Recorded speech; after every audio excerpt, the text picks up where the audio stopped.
o jamane ni manke adama baro o wankuni nangiriti soni ko ngati no kusui o khirisu ole munu a birambe o gara angaro bagandi jihadu kebe gambian ko ngane angara ganyende ndabariti an woteke o su wadu wana ndangen nangiriti soni kon suda no ari kaseo duwa ngandangani alhamdulillah na kacang kontine a keta wakota sina bane haga dangi ketola hatunu ata ana mane tireta no tuta furna jamane ke terende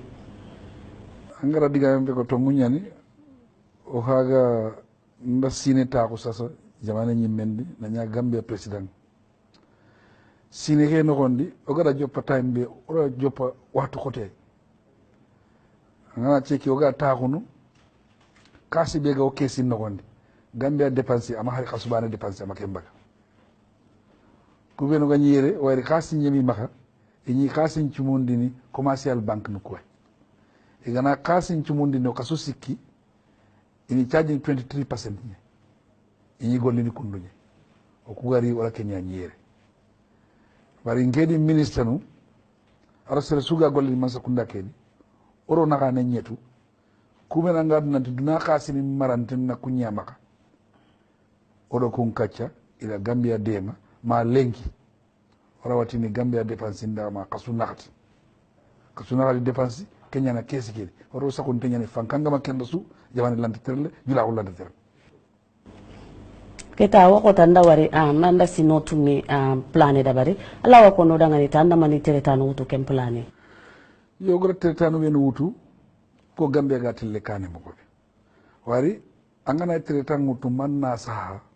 annat nanti internet ke kille kentre kille o hagara kenya kayti mbagandi e gatini national development plan ken national development plan nokondi tori sa ko ngakendia so nga ken nokondi sample la kenga kendi lemunun ke bare nga kendi kilunga ke bare nga ken nokondi waro gama kilunki de jamane ke nokondi daga nan liyenta newono akana daga nan liyeki hiyani e ko ten wari hari campagne ke no wonde ti wulli do sandu nke bana daga campagne ken wari kiluku manya donc kiluku golle oda contrat ni message kamona re kilometre ke be ngado wari na golli kilunga wari o target ke yimeni ujune kilometre ke kenya target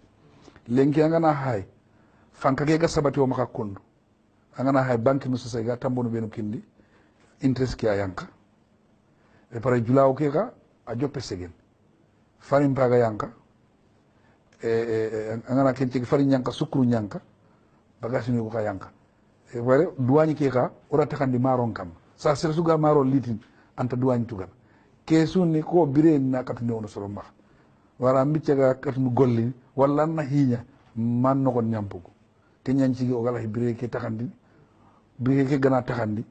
ken na higa be ka de mana jamane no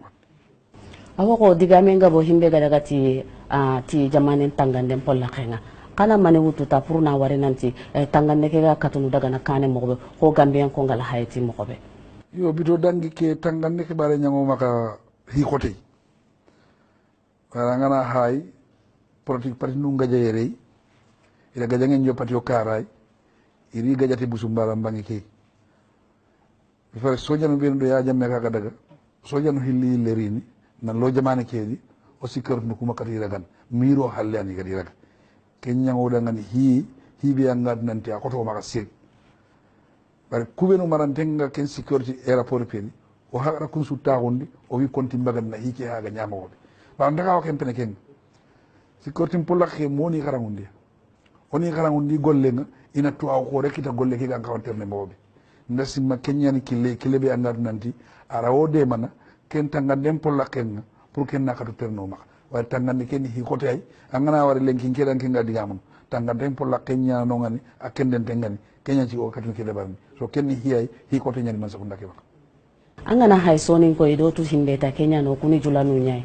keta anna mane tireta no tuta purna wari nanti import exporting ga katunu newono haraga manya saran kulumba nesa hari serebe no ka takenga ti business in polla kenga kenga katunu newono mo ko be odangani sonin kondo soro kutu wa sonin kondo nega nwani natu nanti jula ko nyani yekillen lenki ina maga to ko kane angana daga poro ke lenki kame su be ga nyiri ni jamane kedi kanji ki kahakam aga soron su wari ni Gambia serem pa talanga bo Gambia no kedi donc kenyani kay jula ko pa joppe terne jula ko gana terne anke ngana lakal la gelli sasa kennande mana kanende o gala maro ke ka takandi kundu dasima kenni hiya ka ana soronde mana jula ko mpollaken kenni hinway importante nyani san kullu na kemmugu ina wakile iga jula ko be ina tan jula ko terne lenke nangoto daru dugo démocratie nyille jamane nogondi luwan ka hollakke ken ka yille jamane nogondi kenni hinway kenna jamane ndengene kane aga jamane ngana daga kane jula ko katale kane awo ko tati so kan polla khene nke o wa programme da bari himbe ga kati o gati no me fahamu den programme ya karunda ho ga be ya woda ngani kenya ni himbe ga kati sangalenga ado go himbe ga kati gedenga ko tampinu nga kara ya garuma kita kana mali wutu ta purna wari nan ta kani de mati himbe gati ko tanu ku be no be kama to kara bangu ko yo jinni me kara nga oda golli gabe da war ken nokonde bo sari minister of water resources kunda bohol gabe da bari yirgi de bundi dagan nke me office kedi oda bohol gabe de dingirande bari inatu nanti so len kibare ni hiya akote nyel man sakunda ki wax way yirgi angana ceki angiri ke yimme oda angiri ngini so hanonga aka ora jonko nyankande tigan kaga ko benni o gara prix be kini yirgi jamane suntano hube gara kem prix kini ke su pour na so hanon dema aka odo china kama sakunda nga de man kaccana pour onandi chinese ngolle be gani jamane kedi chinese ndu gani yere mogobe i wari ni ke kille nan liyo kara ngundi ken so xey so be anga do wadangini i gani so be de barni gambe yer wari anga sigo gati chinese kembe chinese ni odo kunyani gollin awa wayile na rini nan li jamane kedi odina golli kempo bakki angana hayta ti tampien polla khenga ya karunta kana sire allah mani konno kubeno kano sonen ka ya karunga ti kharangen polla khenga karangen ken ni hisirenye anya ya gare wa nya yugo karangen ni hisirenye wari karangen pedi ke bane na karangana to awon na golle office no gonde bari karawe anam pakle ke ajiri wande karange anam bire mo ke ana kenya de ngene kan kendi karangen ni hikotay sonin konna hay ina lo karangen no kondi bigo duna o hay igatini 21st century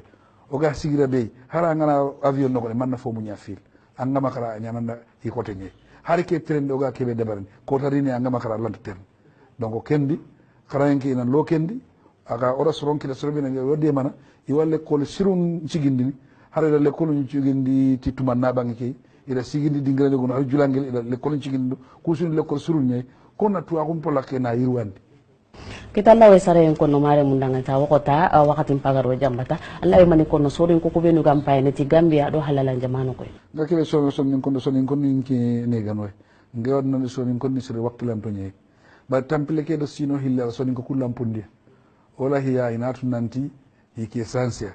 aga sanse sonin kono maka to halle